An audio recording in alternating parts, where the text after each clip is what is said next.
In this episode, the Lifeguard team in Antibes help a man whose canoe has broken up in the middle of the sea. He's suffering from hypothermia. Quick, bring blankets. The lifeboat station at Cap d'Agde goes to assist an inebriated skipper who categorically refuses their help. No, but you mentioned alcohol. Sir, we're not the police, you know. In Saint Jean de Luz, the lifeguards go to a boat that is sunk. When they get there, there's no sign of survivors on the surface. Go take a look and let me know. At Camaret-sur-Mer, the lifeboat station carries out an emergency repatriation from a chemical tanker requiring a dangerous maneuver to moor alongside. I'm afraid someone will fall in the water. And finally, the station at Cap d'Agde goes to help a sailing boat grounded on a beach. The boat is leaning at a 90-degree angle, and towing it to port is going to be tricky. Everything's broken. An alert comes in at Antibes on the Côte d'Azur. A canoeist is in difficulty at sea. He needs urgent assistance.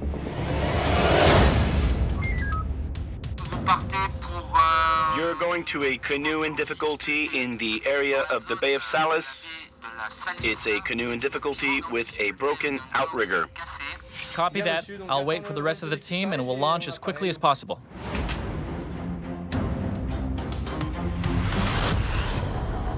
Each rescue station operates under the authority of CROSS, the French Regional Rescue and Surveillance Operational Center, which receives distress calls, which it passes to lifeguards in the relevant zone.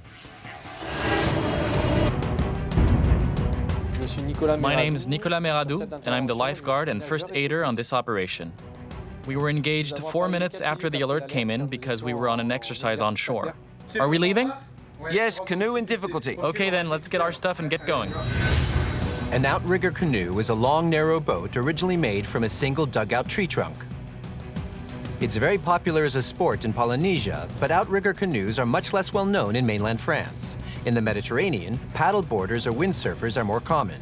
It's the first time that they've been called to a canoe.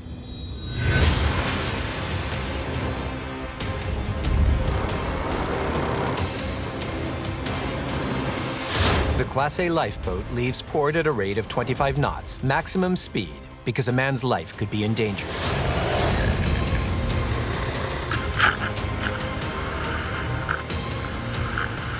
It took us 10 minutes to reach the area.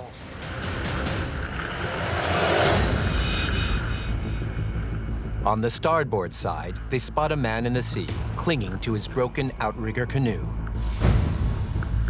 It's a very unusual type of operation because we don't usually see outrigger canoes off Cap d'Antibes. The outrigger ensures the stability of the canoe and the movements of the boat.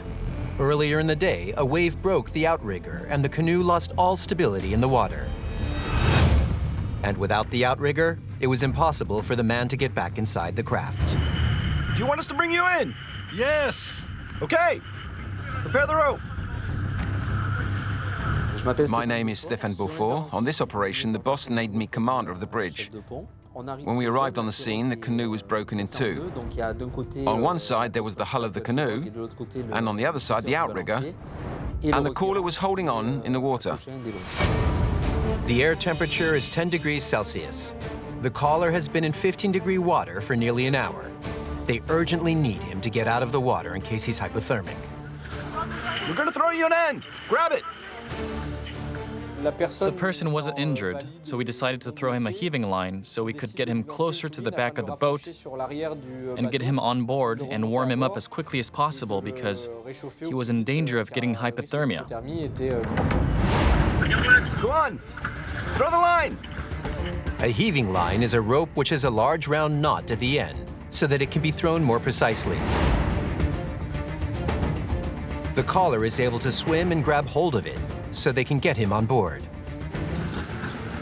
You keep hold of the canoe, I've got you. We're bringing him in. Bring some blankets. While we were getting the person onto the boat, some of the team went to get blankets because we could see that he was going into hypothermia and we needed to warm him up quickly. You'll do the first aid? Let's take that off you. Once the person was brought on board, we closed the hatches to keep the lifeboat as warm as possible. Let's take that off you too. And we'll take that off you too so we can get your temperature up. How long were you in the water? I don't know, 3/4 of an hour. We took off the top of his wetsuit and wrapped him in blankets and gave him a checkup. Are you gonna pass out or are you okay? No, it's okay. The crew's mission isn't over yet.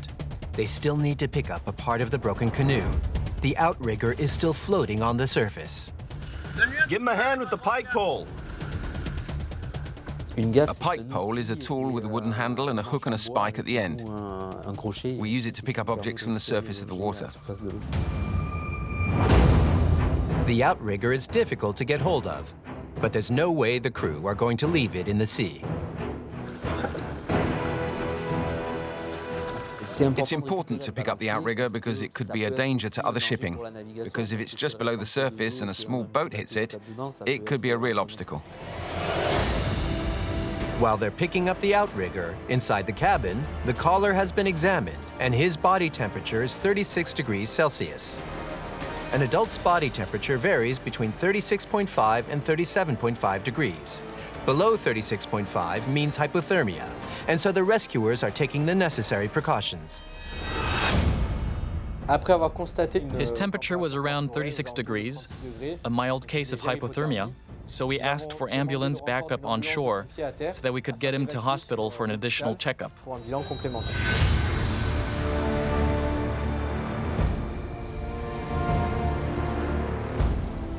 The lifeboat team gets back to port in 10 minutes and transfers the caller to the emergency services. What happened? Mild hypothermia. Thanks for everything. Bye. Bye.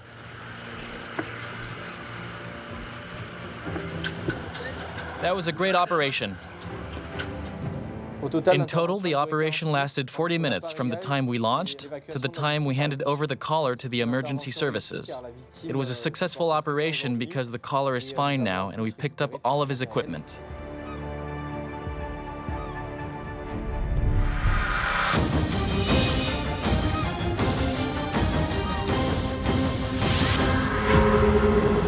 An alert on the Mediterranean coast at Cap d'Agde, a sailboat in difficulty requesting assistance. Gouix SNS 211, a witness has reported a white 7-meter sailboat with white sails. 5 people on board who are asking for assistance. Copy CrossMed, clearing 7-7.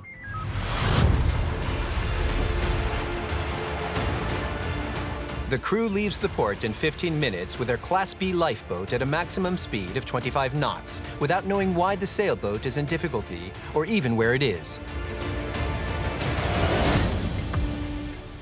They don't know where they are? According to them, they're behind Brescu Fort. We're near the rocks. I asked her, can you see the fishing boat? She told me no. My name's Teddy Perret. I'm 29 and second in command. We were alerted around 11 a.m. It's an adventure into the unknown. We don't know what we're going to be doing at all. It's just that this sailboat needs help pretty quickly. There, is that them? Wait, I can't see very well. No, he's turning around.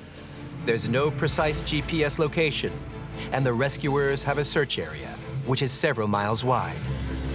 It could be that one. Not sure. It's got a little motor. It's an outboard motor. Yep. It can't be that one. The first problem is locating the boat. We're contacting all the sailboats in the area.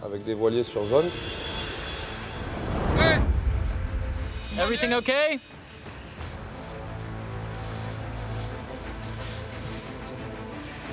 They told us that they did not need assistance. The search took a long time.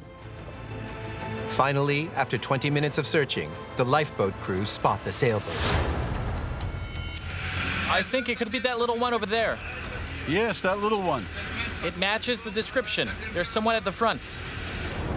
As we made our way towards the sailboat, a young lady gestured to us, and we realized that it was the boat that needed assistance. Hello, is it you who requested assistance? Can you take down the sail, please? Are there any injuries? CrossMed, we've made contact with the vessel requiring assistance. There are 7 people on board. Help them put on life vests and keep me updated. Transfer them to the launch and take care of the sailboat after. Yes, that's what I was thinking. Perfect, we had the same idea. Lionel, can you get me onto their port side? The lifeboat crew still don't know why this boat has asked for assistance. One of them is going to assess the situation. Hello? Don't move, I can manage. We were starting to come in and the wind Yes. made it impossible to make progress. Could everyone go to the cockpit down there, please? Sir, can you sit down in the cockpit, please? There's no point you being here. We would have managed. Okay, sir. I can see bottles of alcohol. We're going to need to bring everyone in, so everyone will get back to shore safely. We quickly realized that everyone was okay. The motor had broken down, and they were all a bit under the influence. The problem is that at sea, the skipper has to remain sober at all times, and some of the crew too, so that everyone can be brought to shore safely. In my opinion, there isn't just one of them drunk. There are bottles everywhere. In summer, in a seaside resort like Cap d'Agde, young people and alcohol go hand in hand. But at sea, for a man weighing 80 kilos, the limit is 3 glasses of wine. Alcohol increases reaction time, diminishes reflexes, as well as vigilance and eyesight. A skipper who's inebriated is 10 times more likely to fatally harm himself as well as his crew. Wait, ma'am. Give me your hand. One by one, the sailboat's passengers are safely transferred to the lifeboat. Sir, can you disembark, please? Throw away your cigarette and put your life jacket on and get on board, please. No, but listen, it wasn't me who called you. It was the young lady who was getting frightened and panicking. Come on, sir, you're clearly a bit under the influence. We're going to take everyone safely back to shore. There's no problem. Don't worry, we're not the police. We're not here for that. Given the state of the captain, we weren't going to leave anyone on board this boat alone in the middle of the sea. So we had to insist a bit to get everyone on board. Each member of the crew has a go at reasoning with the inebriated skipper, without success. Sir, please put your life jacket on and come with me. No, I want to stay here. It was clear we were going to have a problem with the skipper, who really wanted to stay on board his boat. Yes, CrossMed, we have a slight problem. The owner doesn't want to disembark and he's fairly inebriated.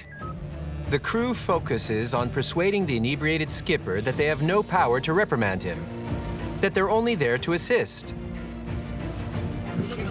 The minute you call for assistance, you have to come with us. That's how it is. We have to take them back to port. No, but you mentioned alcohol. Sir, we're not the police, you know? We requested assistance. We don't want any problems. There's no problem, sir. I promise we're not the police. When people see the uniform, they say, oh, right, they're going to check up on us. Look at the boat's paperwork. They're going to see we've been drinking. And they don't want to get in trouble. We're just volunteers. It doesn't change a thing. I'm staying put. We come under CrossMed. Listen, just go. Are you insured? Yes. That day, we had to be diplomatic, to listen, knowing that things can quickly escalate when someone's under the influence. So we listen, we persuade, we talk so that they don't get aggressive. Frankly, sir, the best solution would be if you embark on our boat. There won't be a problem. Okay. Come with us, and there won't be a problem. You have to trust us. Okay. There won't be a problem. Can you help him aboard, Teddy? It took 10 minutes to convince the captain of the boat to get aboard our boat safely with all his crew. Go on, super. Once everyone is transferred on board, the sailboat is fastened to the rescue boat to get it back to port. Okay, Lionel, when you're ready. The operation lasted 40 minutes. This was a sensitive operation because we had to negotiate with the person we were assisting to get him back to the port of Cap d'Agde. There weren't many of us. We're not armed like the police. We're not there for that. Thank you. Anyway, the most important thing was that we got everyone back safely to Cap, and we didn't leave anyone at sea in an inebriated state with the skipper.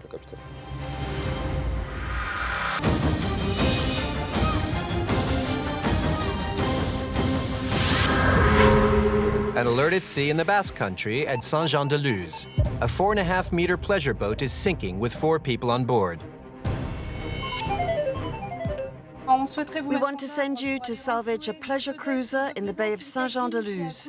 I'll send you the position on VHF. Copy that. In 15 minutes, the all-weather rescue boat is operational. This 826-horsepower craft has already rescued almost 200 people in difficulty at sea. On board, there are 6 men ready for action. A radio operator, a mechanic, 2 divers, 1 oarsman, and the head of the operation. My name is Jean Eniré. I've been commander of the lifeboat at Saint Jean de Luz since 2004.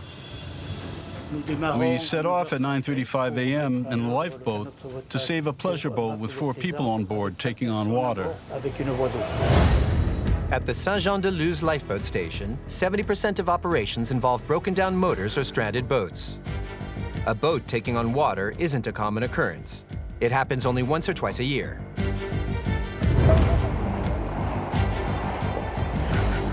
The caller didn't have time to communicate their exact position. A boat taking on water could sink, and the lifeguards don't know if they need to look for a boat on the surface or shipwrecked survivors in the sea. After 20 minutes of searching, they're approaching the zone.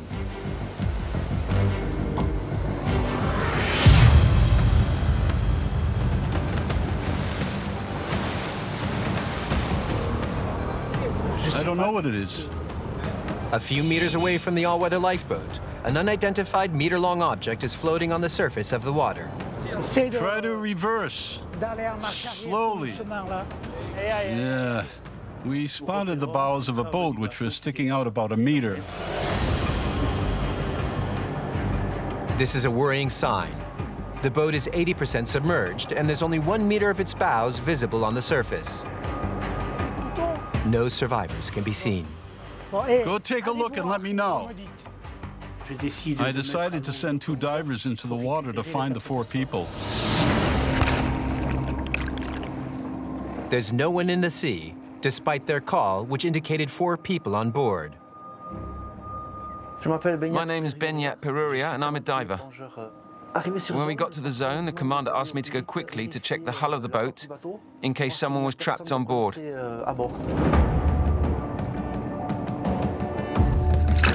At sea, taking a nap in the cabin while the boat is sinking can cost you your life. Benyat! Can you see anything? Not at the moment, no! Once I'd investigated the hull, I found no one trapped on the boat. During the dive, the lifeguards receive a call from Cross, giving them more information.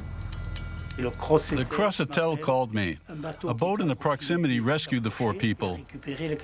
We approach the operation differently when we know there's no danger to human life, and that it's just a case of salvaging material if at all possible. The current position of the bows presents a danger. 300 meters from shore, there's a lot of traffic. It could easily cause a collision. The rescue team must act quickly. Try to attach something down there, first of all. We wanted to secure it in the bay. The priority was to get it away from this location.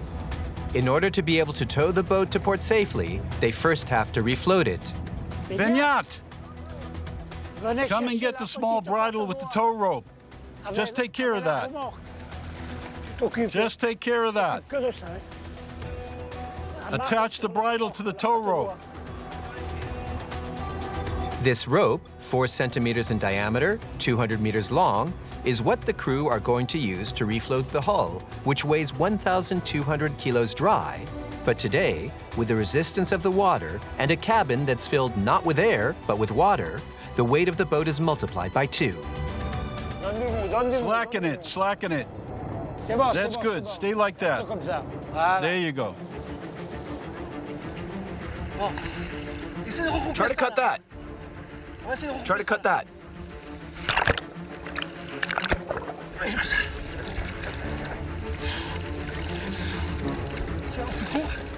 Try and lift it up, please. And pass it underneath. The rope is knotted to the top of the boat. Now they have to try and right the bows by pulling it with the all-weather lifeboat.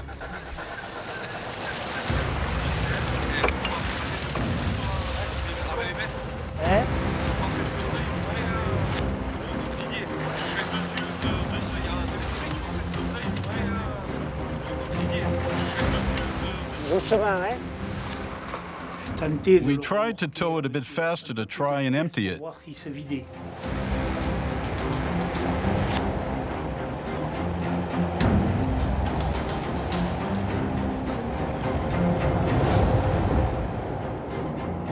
have to have it as taut as possible when it's righted. Yes, easy does it. Sometimes that works, but here it didn't. So we didn't persevere. They tow it for 4 kilometers to the entrance to the port, with the boat still submerged. They can't bring it in like that because the hull could touch the bottom. Before they can find a solution, they need to see where the hole is that caused the boat to sink and that's stopping it from refloating. Take the tank so you can take a closer look. I decided to send 2 divers with oxygen tanks to investigate the hull and find out where the hole was. Try and find out why it sank.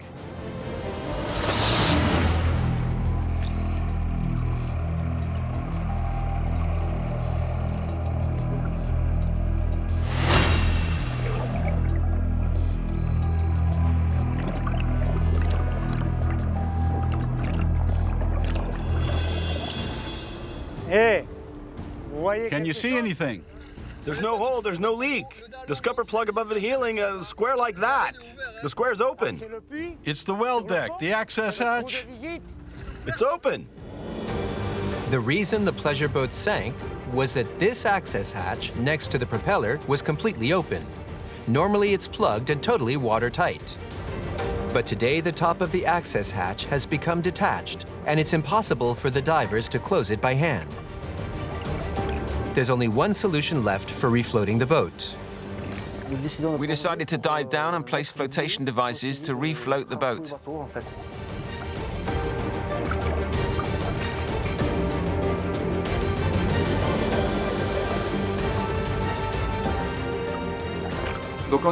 We put the fender across them.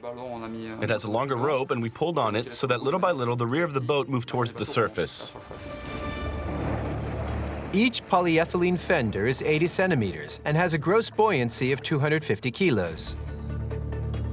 That won't bring a 1,200 kilo boat to the surface, but at least it rights it sufficiently to avoid damage to the lower hull when it's moored in the port.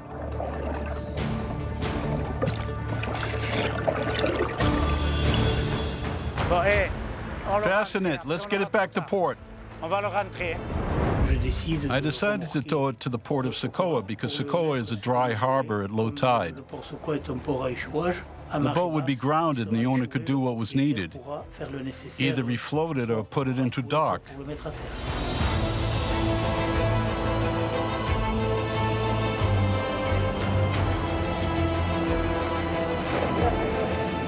At 12:06, the boat was grounded, safely moored in the port of Socoa, and our operation was finished. We reported to Crossetel, who gave us free rein. The owner was to come and fetch his boat. As for us, we were satisfied. Even if we didn't refloat her or pump her out, at least we got her safely to port in Socoa.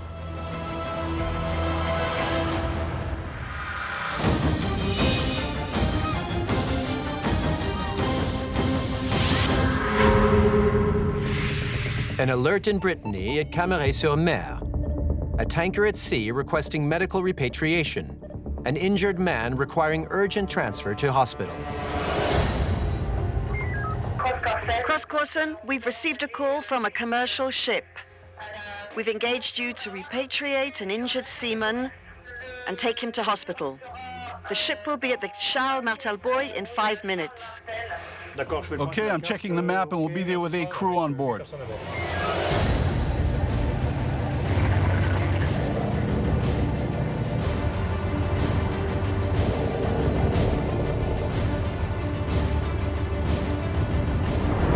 I'm Jeremy Lefluck, crew member. The journey time to link up is about an hour. That means that it's about 20 miles away.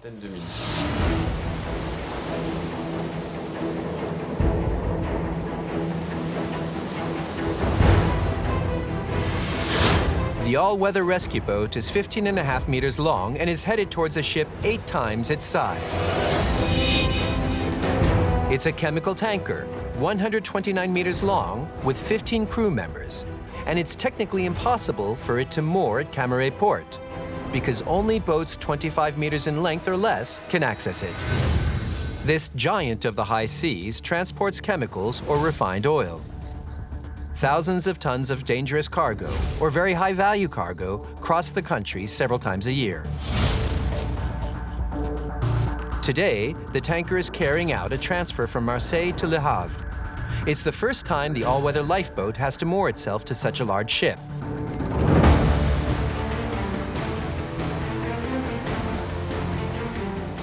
A mooring maneuver with a ship like that is tricky because of the differences in size and tonnage. It's pretty impressive. It was massive for us. We'd never carried out operations with such a large ship. It weighs 20,000 tons, and we weigh just 20. It's quite stressful mooring with a ship like that. The all-weather rescue boat has to pull up alongside the tanker. The captain makes contact with the lifeguards via VHF to organize it. Do we need to stop completely or just go slow? We'll have to stop to do the mooring maneuver.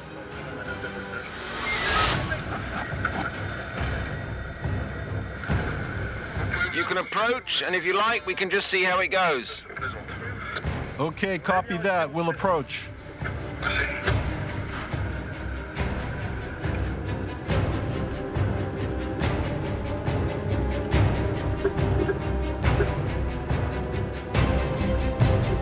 The all-weather lifeboat is very close to a ship that's 3 times its height. Right now, the captain has to steer extremely precisely. He has to anticipate the movements of the sea to minimize the risks. We could put a fender on the front. The little ones first and then the big ones. My name's Olivier. I'm a mechanic and a crew member. There was a big risk of damage to the lifeboat with the swell and the size of the tanker. We took every precaution. We have large fenders for that. The person that needs to be repatriated has injured his left hand, but the only way he can get to the lifeboat is by climbing down a rope ladder. The risk for the person coming down the ladder were huge. If they fell into the water between the 2 boats, it could be really bad. There were the propellers. We had to be extremely vigilant. They've put the ladder a bit high. Someone might fall in the water. It was quite a complicated maneuver. There were 4 of us helping to transfer the injured man. The injured man arrives at the bottom of the ladder and is ready to be taken on board. Each crew member has to be in a precise position.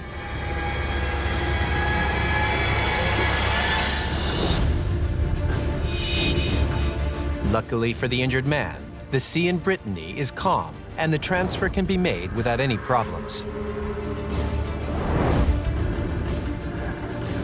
The injured man is taken to the shelter of the cabin for a checkup.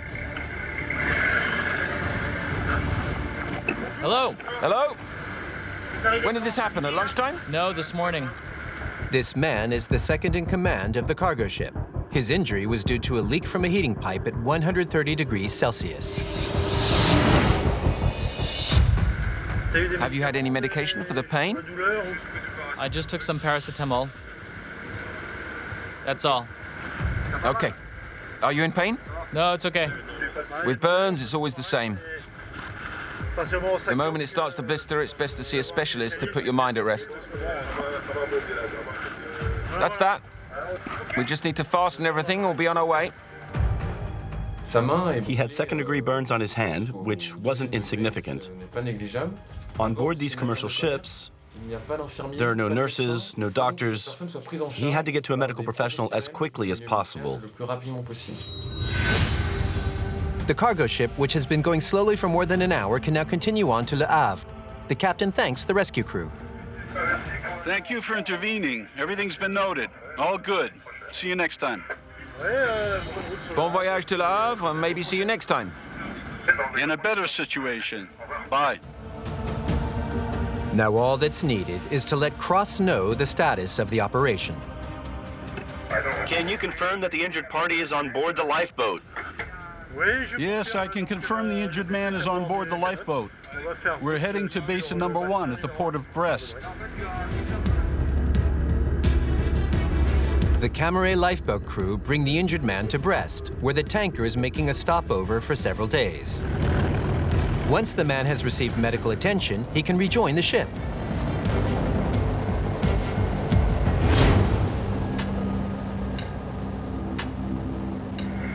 Careful, don't slip. It's wet. The lifeboat crew hand the injured man over to the emergency services, who take him to the nearest hospital. Hello. What happened?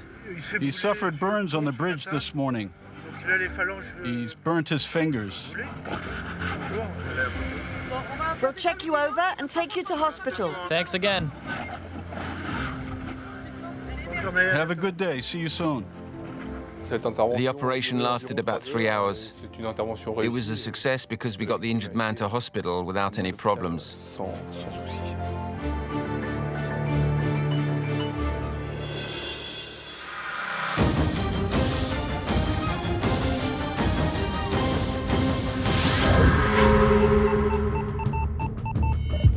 An alert at the Cap d'Agde station in the Hérault. A sailboat is grounded on a nearby beach. Crossmed, cross 211. SNS 211 Cross, confirming your departure to assist a grounded sailboat in the Marseillan beach sector. 2 people on board. Over. Copy that.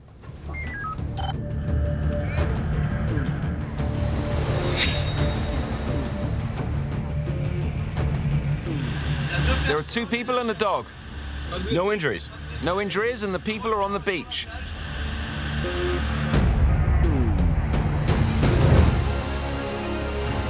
There are 11 beaches on the 20-kilometer coastline around Cap d'Agde. The sea currents push boats in distress towards the coast. 50% of the grounded vessels the lifeboat station deals with are close to the swimming areas or on the sand. You can lead that. We're going to get ready. A grounded sailboat means we have to move quickly, because the longer the sailboat is on the beach, the more it gets moved by the waves. The greater the risk that it'll get damaged and people could start to panic. So you can't hang around with this type of operation. At the back of the lifeboat, the crew check their equipment. They need a thermal wetsuit, a life jacket, a VHF radio, a GPS watch, a flashlight with fluorescent dye markers, and a hard hat. The Class B lifeboat, with its 2 410-horsepower engines, is sent to handle this operation. It's traveling at its maximum speed of 25 knots and gets to the zone in under 10 minutes.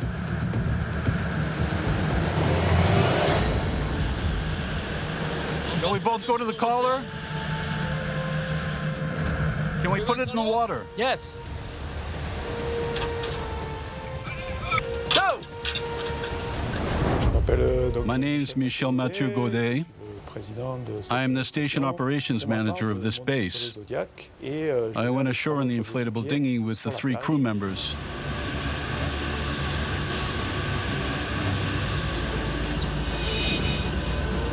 Watch out, there's a sandbank there. The grounded sailboat is immobilized on the sand. Its motor had broken down at sea, and it drifted with the wind and the waves. Luckily, it ended up on the beach and not on the rocks.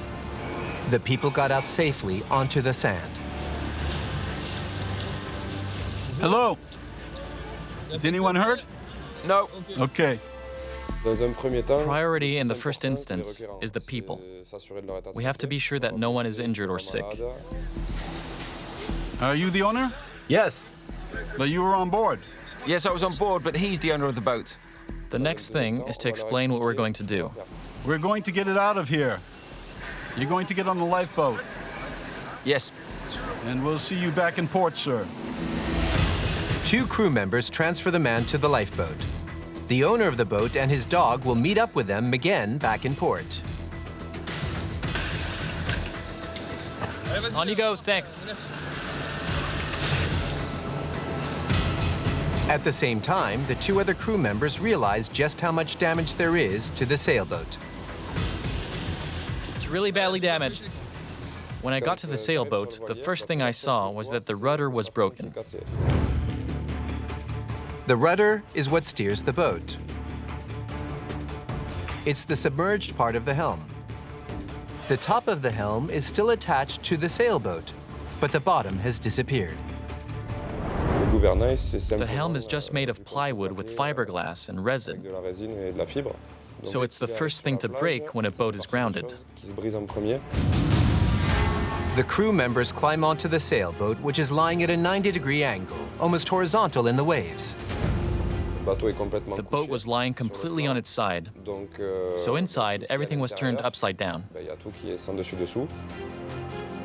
Let's put that inside so it doesn't get in our way. Okay. Oh, there's a strong smell of petrol. We saw that there was a can of petrol which had been knocked over.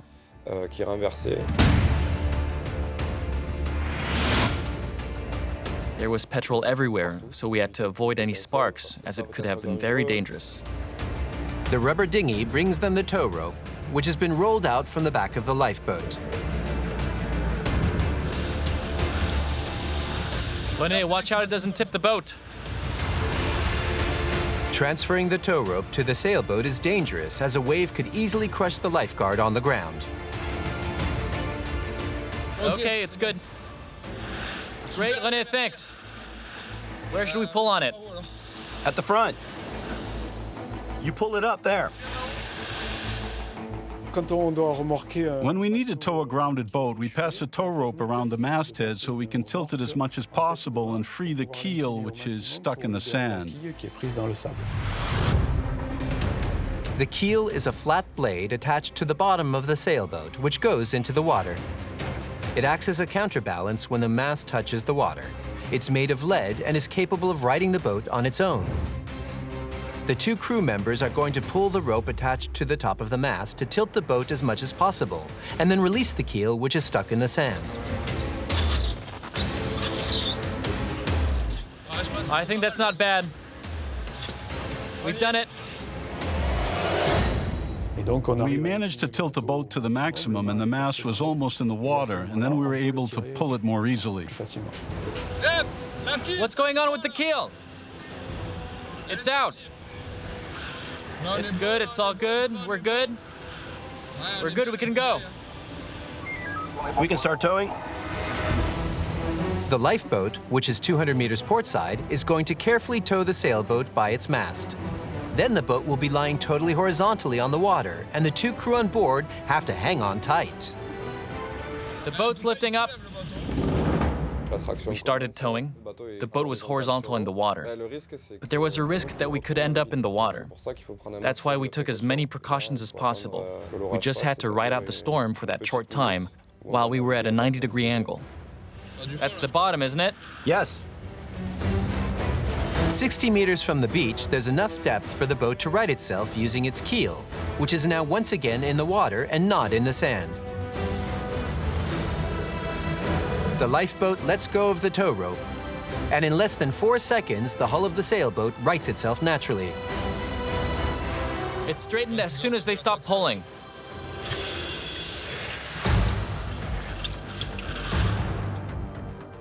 Once we'd salvaged the boat, we checked it over to see if there are any leaks inside. So we had to take out some planks to see if there are any leaks or not. Do you think there's a leak?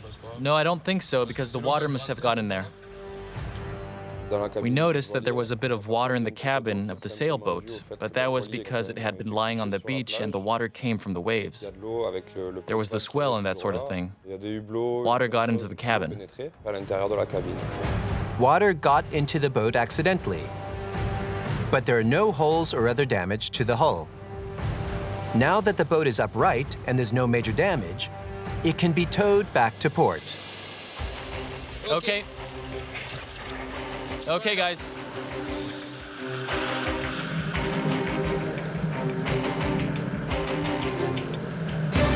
In less than 10 minutes, the sailboat is back in port. A successful mission lasting less than an hour. It's good. All good. It was a well-run operation, and the skills of each crew member were put to good use. You get used to this type of situation. We're just doing our job.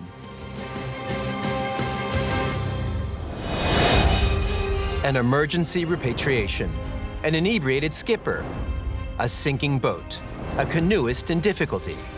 Whatever the conditions or the type of intervention, lifeguards never give up and always carry their mission through to the end.